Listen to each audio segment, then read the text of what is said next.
Binance has once again resumed Bitcoin withdrawals after a second pause over the weekend as the Bitcoin network suffers from unprecedented congestion. Joining us to discuss is 21 co-founder and CEO Hany Rashwan. Hello, Hany.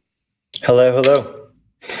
All right. The second pause came less than 8 hours after the first. It's big news this morning. What's your reaction to the news?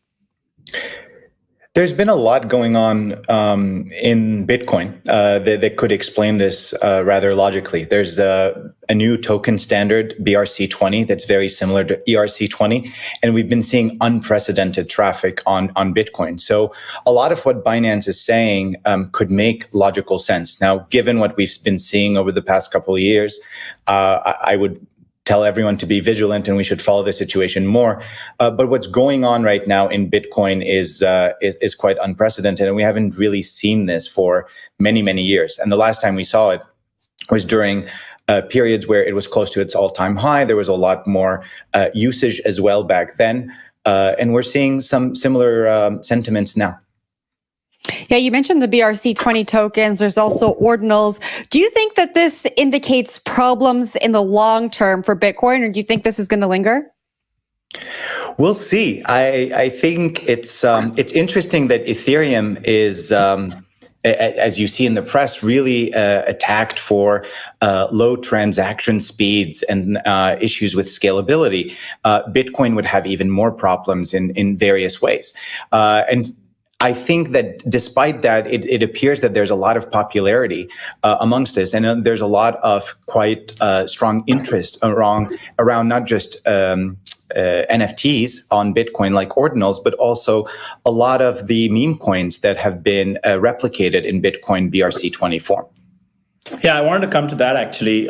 We've seen all of that news around Pepecoin holders just taking profits on their positions, big time profits. But the token is down nearly 45% from recent highs in the last 24 hours or so.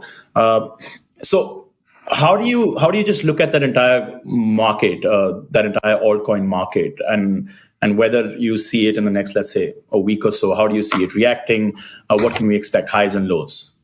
So I don't think it's fair to put meme coins as altcoins. So the way I see it is Bitcoin used to be by itself as almost a digital equivalent to gold. We had a lot of altcoins in Solana, Matic, Polygon, Ethereum, of course. And then we have meme coins. And meme coins, to me at least, seem eerily similar to the kind of behavior around NFTs. I remember growing up trading baseball cards and looking at them, and I see my younger cousins playing around with NFTs and playing around with meme coins, perhaps buying or selling alpacas soon, in a very similar kind of way.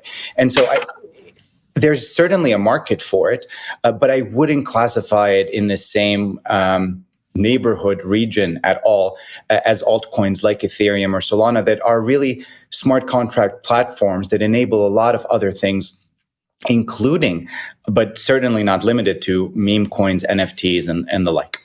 And okay, so now that we have that out of the way, what you think about altcoins and what you think about meme coins, how can we expect meme coins highs and lows to affect broader markets? Like just generally what's going on there?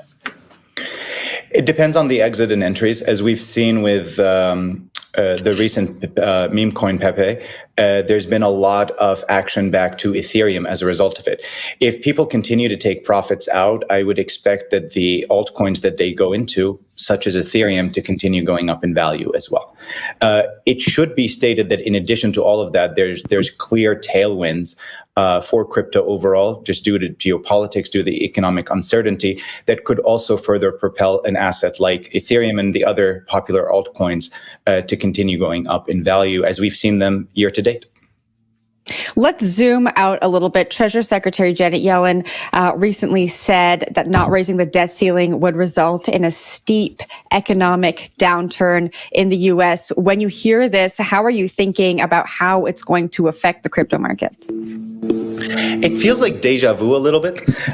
We've seen we've seen this play out before, and it's never good. I think delaying payments to government contractors, Medicare providers, Social Security recipients, closing government agencies for just a few days, even during a bullish market, which is when we've last seen it, was incredibly unhelpful. And so I think introducing any additional turbulence or volatility to a weak financial system that has been battered by consistent negative news for over a year isn't going to be good.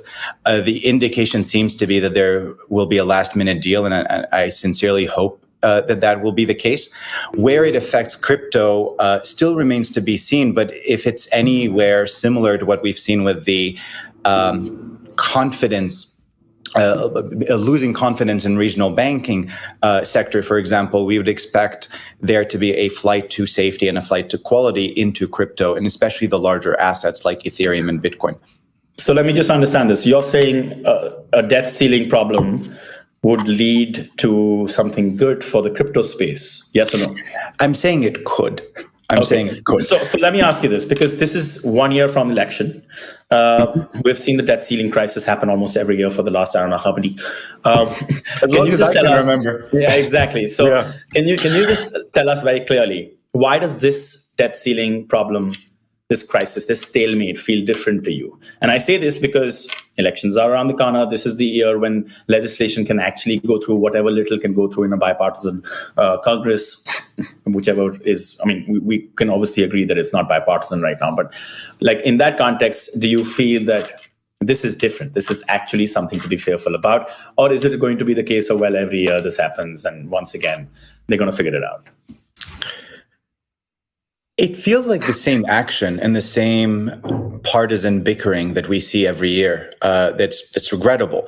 The difference this year is that we've been battered in crypto and macro, in geopolitics, in the economy for over a year now. And so the system is on very shaky ground. Inflation is going to be much stickier than people think it will be.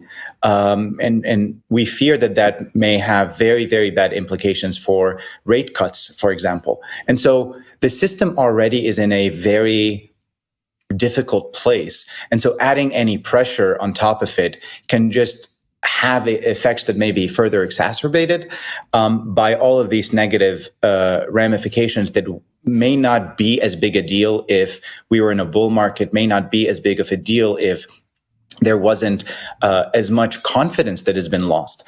And if you think about all of this, at the end of the day, it's about a confidence building mechanism.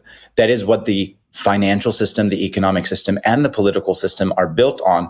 And so anything that further shakes that, after we've seen top 15 banks go bust, after we've seen Credit Suisse go bust, is not going to be good in any case.